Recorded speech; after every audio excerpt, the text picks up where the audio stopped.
Mark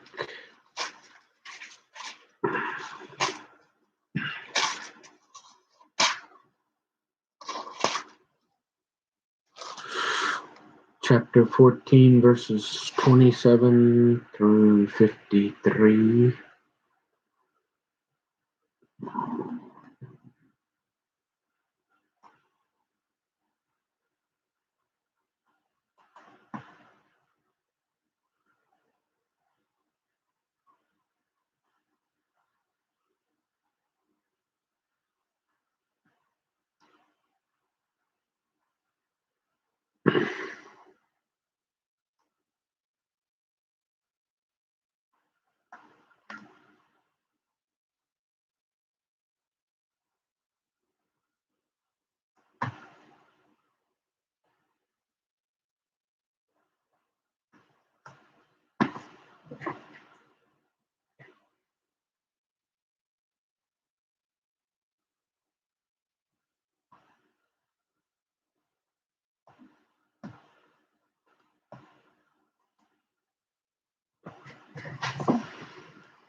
Jesus predicts Peter's denial. On the way, Jesus told them, "All of you will desert me, for the scriptures say, God will strike the shepherd, and the sheep will be scattered. But after I am raised from the dead, I will go ahead of you to Galilee, and meet you there." Peter said to him, "Even if everyone else deserts you, I never will." Jesus replied, "I tell you the truth, Peter, this very night, before the rooster crows twice, you will deny 3 times that you even know me." "No," Peter declared emphatically. "Even if I have to die with you, I will never deny you." And all the others vowed the same. Jesus prays in Gethsemane. They went to the olive grove called Gethsemane, and Jesus said, "Sit here while I go and pray." He took Peter, James, and John with him, and he became deeply troubled and distressed. He told them, "My soul is crushed with grief to the point of death. Stay here and keep watch with me." He went on a little further and fell to the ground. He prayed that if it were possible, the awful hour awaiting him might pass him by. "Abba, Father," he cried out, "everything is possible for you. Please take this cup of suffering away from me. Yet I want your will to be done, not mine." Then he returned and found the disciples asleep. He said to Peter, "Simon, are you asleep? Couldn't you watch with me even 1 hour? Keep watch and pray, so that you will not give in to temptation.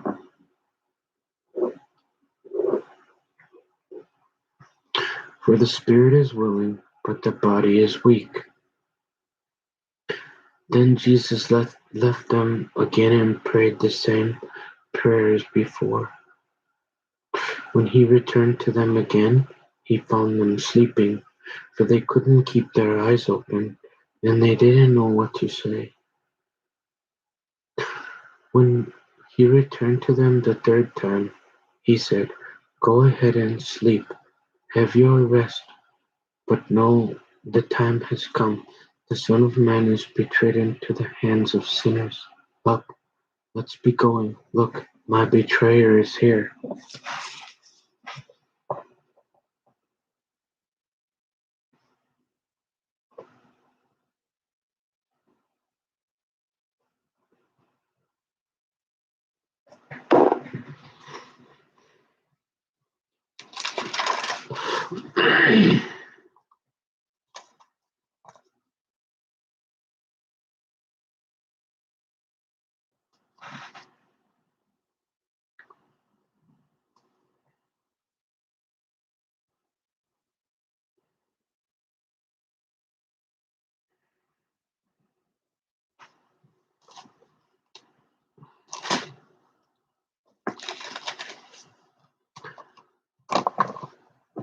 Jesus is betrayed and arrested, and immediately, even even as Jesus said this, Judas, one of the 12 disciples, arrived with a crowd of men armed with swords and clubs.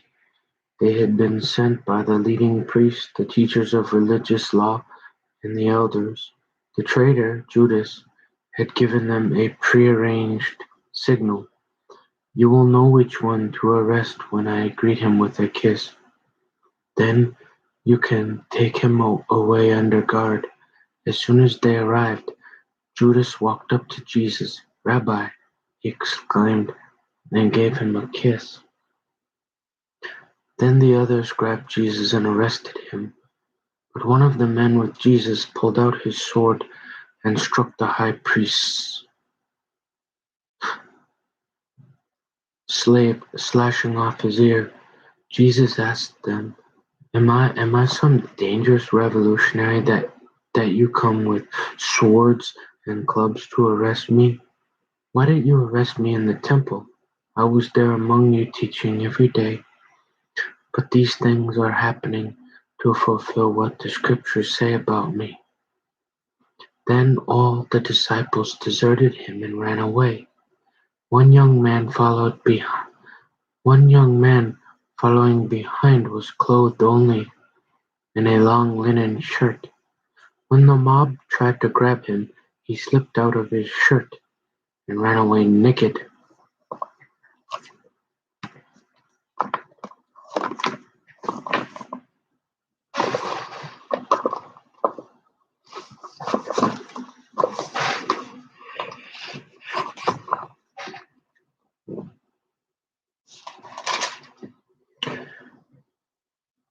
Then they sang a hymn.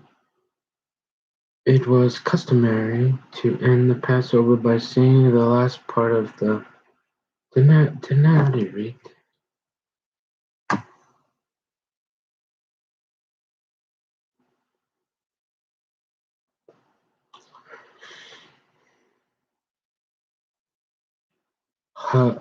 Hallel Psalms 114 through 18. The singing of hymns brought the Passover meal and Last Supper to a conclusion, and Jesus and the disciples departed for the Mount of Olives to spend the night. As they proceeded, Jesus told his disciples that they would all desert him, which had to happen because the scriptures foretold it. God will strike. As a result, the sheep, the disciples, would be scattered. Despite predictions of their failure, the account included encouragement and hope.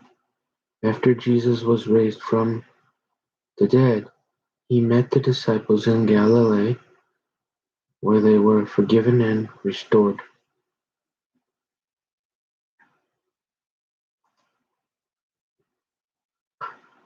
Peter's protest and Jesus' rebuke recall. Despite Peter's protest, his denial took place within a few hours.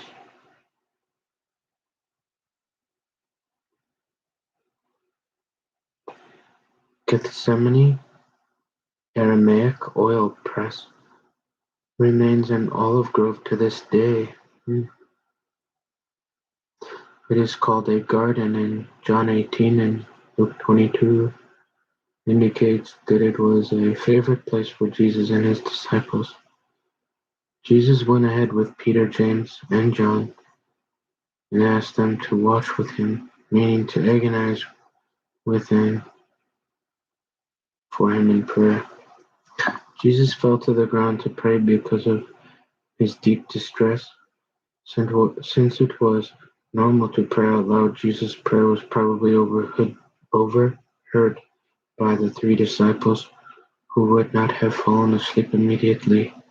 Jesus addressed God as Abba, which is an Aramaic term for father, and indicates their intimate relationship. Please take this cup from me. In faith, Jesus expressed his own feelings and desires to the Father. It was not only the physical agony of crucifixion that terrified him, but also the unique death that he would experience.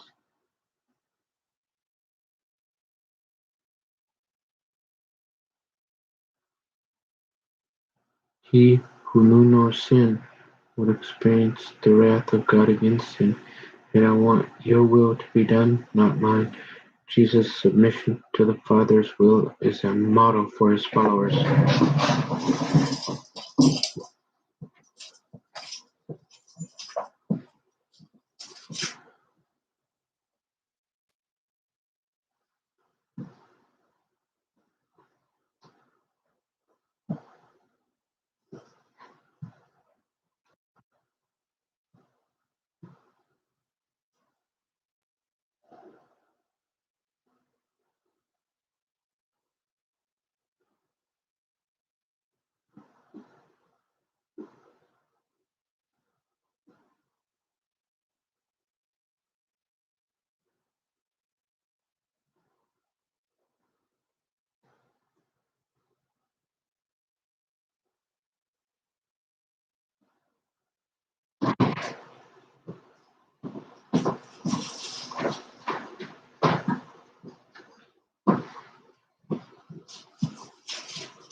Princess, stop.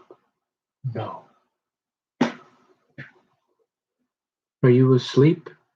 The question was a rebuke, for Jesus knew that Peter had been sleeping. Though the spirit is willing to avoid temptation, the body, literally the flesh, which denotes the general weakness and vulnerability of humanity, is weak. The content of Jesus' prayer was probably the same as before.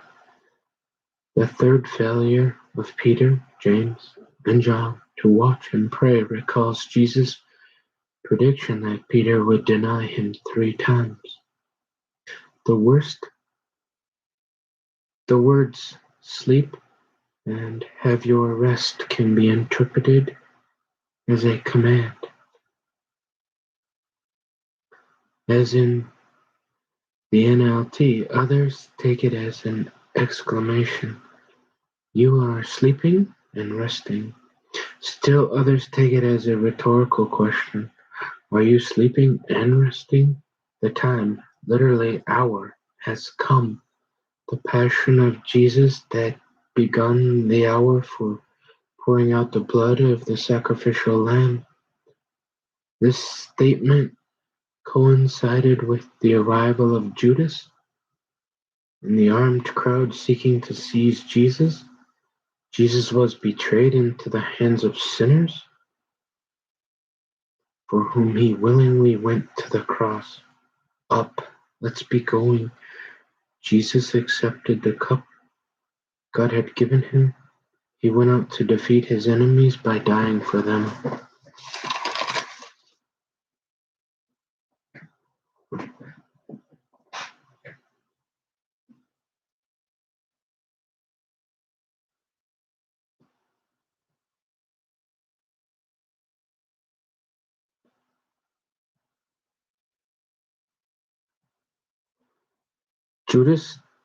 Judas's treachery in Jesus' arrest is heightened by the reference to him as one of the 12 disciples.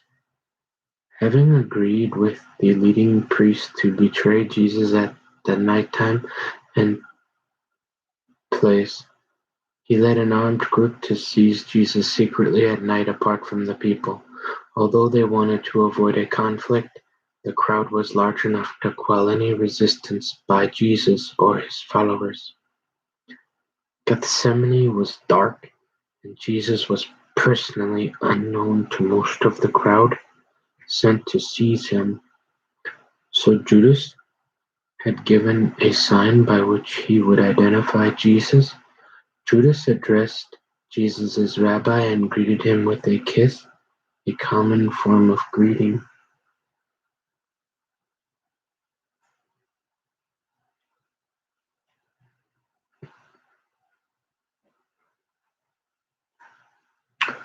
One of the men with Jesus attempted a hurried defense by slashing off the ear of the high priest's slave. But everything was taking place to fulfill what the scriptures say about Jesus.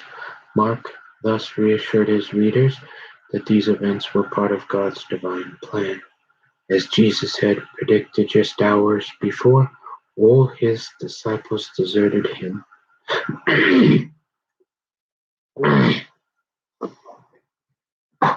The account of Jesus' arrest ends with this comment about an unnamed young man. There does not seem to be any theological reason for Mark to record this incident. The older explanation that it is an autobiographical detail about Mark is as good as any. The story of Jesus' trial follows immediately upon his arrest. Objections have been raised as to the historicity, historicity, histori, his- histor, historicity, his, historicity of the various accounts of Jesus' trial because of differences of detail from the rules found in the Mishnah tractate Mishnah Sanhedrin. However, the Mishnah was written around AD 200, whereas the Gospel of Mark was written in the late 60s, over 130 years earlier. 2. The rules found in Mishnah Sanhedrin idealize what later rabbis thought should take place in such trials, and do not necessarily describe what did in fact take place. 3. It is questionable whether the Sadducees leading the Sanhedrin would have followed the Pharisaic rules found in Mishnah Sanhedrin. See Acts 4. The rules found in Mishnah Sanhedrin sometimes conflict with what the Jewish historian Josephus wrote. 5. Existing laws of conduct were not necessarily followed. Jesus was being tried by a kangaroo court, in which the sentence was predetermined and only the change for carrying it out was sought. 6. If we must choose between the trial accounts found in the Gospels and Mishnah Sanhedrin, there is no reason to choose the reliability of Mishnah Sanhedrin over that of the Gospels. The leading priests, the elders, and the teachers of religious law were not synonymous with the entire High Council or Sanhedrin, but they made up a large part of it. Peter followed Jesus into the high priest's courtyard, where the Sanhedrin was meeting. The stage is set for Peter's denial.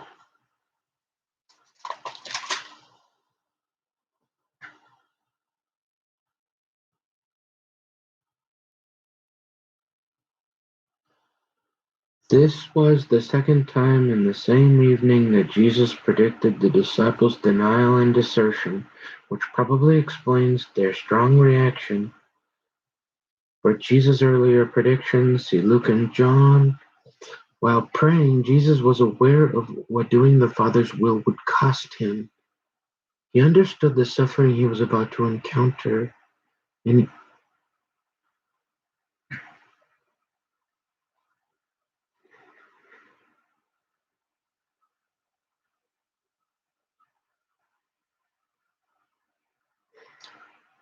and he did not want to have to endure the horrible experience. But Jesus prayed, "Yet I want your will to be done, not mine." Anything worth having costs something. What does your commitment to God cost you? We must be willing to pay any price to gain what is priceless, eternal life. You may not face execution for your faith, but you probably face many problems that wear you down. You deal with irritating people whom you must love and serve. You face the burden of unfinished tasks or lack of obvious results. You cope with helpers who let you down or fail to comprehend. Remember who you let down or fail to comprehend. Remember that in times of great stress, you are vulnerable to temptation. If you have a willing spirit, Jesus explained how to resist. 1. Keep watch. Stay awake and be morally vigilant. 2. Pray to God. This is how you maintain your vigilance. 3. Seek support of friends and loved ones. This is how you build up your resistance and help others. When one is weak, others are strong. 4. Focus on the purpose God has given you. This is how you do God's will and not your own. Judas was given a contingent of police and soldiers in order to seize Jesus and bring him before the religious court for trial. The religious leaders had issued a warrant for Jesus' arrest, and Judas was acting as Jesus' official accuser. According to John 18, the person who pulled out a sword was Peter. Luke records that Jesus immediately healed the man's ear and prevented any further bloodshed. Just hours earlier, these disciples had vowed never to desert Jesus. Tradition says that this young man may have been John Mark, the writer of this gospel. The incident is not mentioned in any of the other accounts. This trial by the High Council had two phases. A small group met at night, and then the full High Council met at daybreak. They tried Jesus for religious offenses, such as calling himself the Son of God, which according to law was blasphemy. The trial was fixed. These religious leaders had already decided to kill Jesus.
Bro.